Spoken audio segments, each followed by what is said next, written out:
Hi, welcome to SBR Videos. I'm Peter Loshak. We are previewing Week 1 of the NFL preseason right now with Joe Duffy from OffshoreInsiders.com, who's been a successful professional handicapper for almost 30 years. And last year, if you're a regular viewer, you know that he gave us a ton of great advice in lots of different games, a ton of great analysis, and of course, proof was in the pudding. He gave us winning picks, 56% against the spread in the NFL, and an awesome record in the regular season covering games. I asked him to take 27-16 against the spread in the regular season in the NFL last year. Joe Duffy from OffshoreInsiders.com. Thanks so much for being back with us once again. All righty, Peter. I think it's going to be a tremendous preseason, as most of the preseasons have been for us in our 27th year of doing it. Really? So you've had success in the preseason in past years?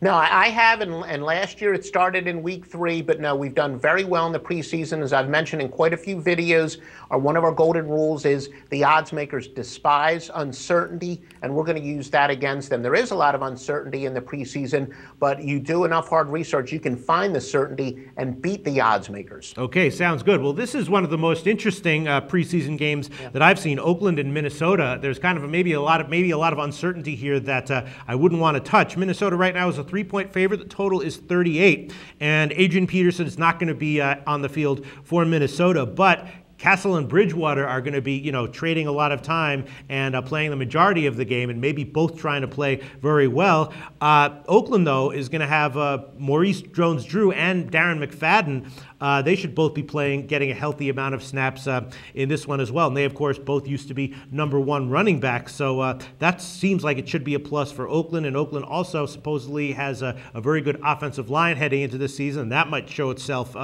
in this game. So Minnesota giving 3 points.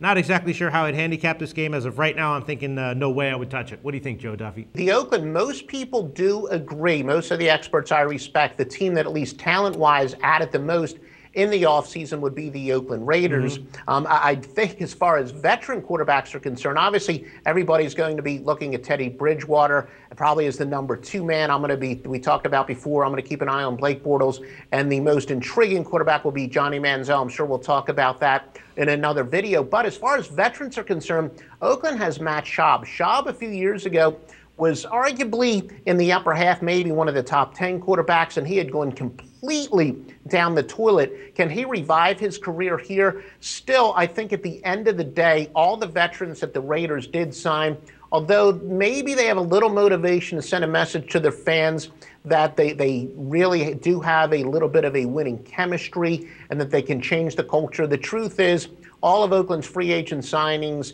that's going to be judged much more in the regular season than it is in the preseason. And they have a bunch of veterans that I just can't see getting all that excited for a preseason game. But I think in the case of Minnesota, now Mike Zimmer did say that he's going to be pretty vanilla. That's no shock there, but it is an important confirmation in that first-year coaches, sometimes when they change systems, they'll come out and they won't be so vanilla in their first game. But Zimmer claims that he definitely will. But what you mentioned, that with the case with Bridgewater, he's taking an approach where he's showing a lot of patience, but he's really indicated he wants to see how Bridgewater is going to look with the first-team offense.